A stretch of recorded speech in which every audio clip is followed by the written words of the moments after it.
Ask مفتی طارق مسعود۔ پہلی بیوی کا خرچ پورا نہ کر سکے تو دوسری شادی کا حکم۔ آج تو بڑے وکھری ٹائپ کے سوالات آ رہے ہیں۔ یہ بھی مسز حسین صاحبہ نے پوچھا ہے اسلام آباد سے۔ حسین صاحب سن رہے ہوں گے انشاءاللہ۔ اگر شوہر پہلی بیوی کو ہی صحیح طریقے سے نان نفقہ نہیں دے رہا تو کیا اس کے لیے دوسری شادی کرنا جائز ہوگا یا نہیں؟ دیکھیں، دوسری شادی تو مرد کے لیے اگر چاروں کے حقوق یا دو کے حقوق ادا کر سکتا ہے تو جائز ہے۔ ہاں، یہ ضرور ہے کہ ہر بیوی کا حق ادا کرنا پڑے گا۔ اگر کسی کا بھی حق ادا نہیں کرتا تو حرام ہے، ناجائز ہے، گناہ ہے۔ یہ جو قرآن میں آتا ہے کہ اگر تم عدل نہیں کر سکتے تو پھر ایک پر اکتفا کرو، یا عدل کا جو اصل مقصد ہے وہ یہ ہے کہ حقوق ادا اگر نہیں کر سکتے تو اگر پہلی بیوی کا واقعی نان نفقہ ادا نہیں کر رہا اور دوسری شادی کرے گا تو پہلی بیوی کے نان نفقے میں اور کمی کر دے گا تو پھر یہ جائز نہیں ہے اس کے لیے۔ لیکن وہی بات آ جاتی ہے کہ نان نفقہ وہ نہیں ہوگا جس کو بیوی کہے گی نان نفقہ، بلکہ نان نفقہ وہ ہوگا جس کو شریعت کہے گی۔ کیونکہ آج مسز حسین صاحبہ، آپ کے علاوہ خواتین کی بات کر رہا ہوں، خواتین کے نان نفقے پورے ہو ہی نہیں رہے ہیں۔ وہ جتنا مرضی ان پہ خرچ کر لیا جائے، اکثر عورتیں جو ریکارڈنگ نہیں سن رہی ان کی بات کر رہا ہوں، وہ مانتی نہیں ہے کہ ہمارے میاں ہم پہ خرچ کرتے ہیں۔ حالانکہ جتنا شریعت نے میاں پر واجب کیا ہے، اکثر میاں اس سے زیادہ خرچ کر رہے ہوتے ہیں، لیکن پھر بھی وہ نہیں مان رہی ہوتی۔ اور دوسرا، وہ اپنے نان نفقے میں اپنے بچوں کے خرچے بھی ڈال رہی ہوتی ہیں کہ بھئی یہ بچوں پہ یہ خرچ کرو، بچوں کو یوں دو، بچوں کو یہ۔ تو بچوں کا معاملہ تو باپ کا معاملہ الگ ہے، اس میں عورت کو، جیسے میں نے ابھی اس سے پہلے والے سوال میں ریکارڈنگ کروائی ہے کہ وہ بچوں کے معاملے میں جب تک واضح ظلم نہ کر رہا ہو تو کسی کو اس میں حق نہیں ہے باپ کے خلاف احتجاج کرنے کا۔ تو وہ باپ جانے، بچے جانے، لیکن خواتین بچوں پہ بھی زبردستی خرچ کروا رہی ہوتی ہیں شوہر سے۔ اب بچوں کو عید کے کپڑے بنا کے دینا، جوتے بنا کے دینا اخلاقی ذمہ داری ہے باپ کی، لیکن اگر وہ نہیں بنا سکتا تو یہ کوئی واجب نہیں ہے اس کے اوپر۔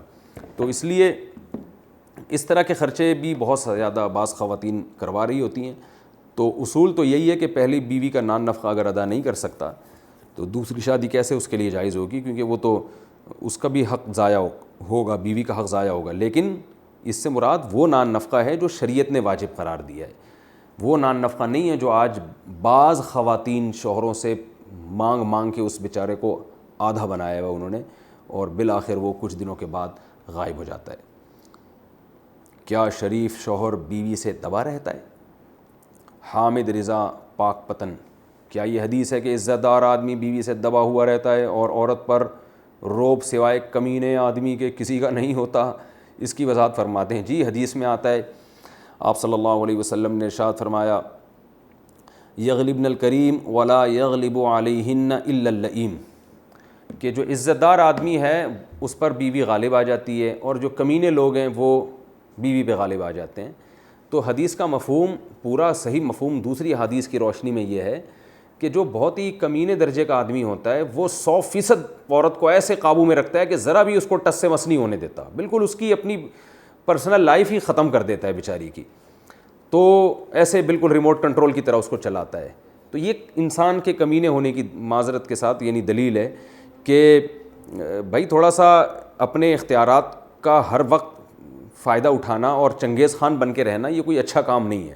عزت دار آدمی کیا کرتا ہے کہ بھئی وہ کچھ مطالبات اپنے دستبردار ہو جاتا ہے ان مطالبات سے، یہ سوچ کر کہ یہ کمزور ہے، یہ بیچاری میرا کیا بگاڑ لے گی۔ تو لڑے تو آدمی کسی باہر طاقتور سے لڑے تو اچھا بھی لگتا ہے، یہ کمزور، اللہ نے اس کو میرے ماتحت بنایا، میرے گھر کی زینت بنایا، اور میں اب اس سے ہر بات پہ جھگڑا کروں، تو وہ کمپرومائز کا راستہ اختیار کرتا ہے گھر بسانے کے لیے۔ تو یہ حدیث ہے۔ اس کا یہ مطلب نہیں ہے کہ بالکل ہی عورت کو گھر کا سربراہ بنا دیا جائے اور تمام اہم معاملات بھی عورت ہی طے کرے گی، میاں مکھنچو خانسامہ بنا ہوا ہے، وہ گھر میں اس کی کوئی دخل اندازی نہیں ہے۔ یہ حدیث کا مطلب ہرگز نہیں ہے، کیونکہ حدیث میں آتا ہے لن یفلح قوم ولوا اہم امورہم الی المرأۃ، بخاری کی حدیث ہے، وہ قوم ہرگز کامیاب نہیں ہو سکتی جو اپنے اہم معاملات عورت کے سپرد کر دے۔ تو اہم معاملات بہرحال مرد میں اگر اللہ نے اس کو شعور اور عقل دیا ہے تو وہ اپنے ہاتھ میں رکھنے چاہیے، اور زوجہ کو کسی حد تک اپنا فرما بردار بنا کے رکھنا چاہیے، نہ اتنی آزادی ہو کہ بے لگام ہو جائے اور نہ اتنی اس پہ سختی ہو کہ وہ غلام اور باندیوں جیسا سلوک ہونے لگے۔ تو بین بین رہنا چاہیے، درمیانی معاملہ اختیار کرنا چاہیے، یہ حدیث کا مطلب ہے۔ تو حدیث میں اصل میں ان لوگوں کو تنبیہ کی گئی ہے جو عورت کو بالکل غلام بنا کے رکھنا چاہتے ہیں، تو اور وہ اس کو مردانگی سمجھتے ہیں۔ تو حدیث میں کا مطلب یہ ہوا کہ یہ مردانگی نہیں ہے بلکہ یہ ایک قسم کی کمینگی ہے، تو اس سے بچنا چاہیے۔ آسک مفتی طارق مسعود۔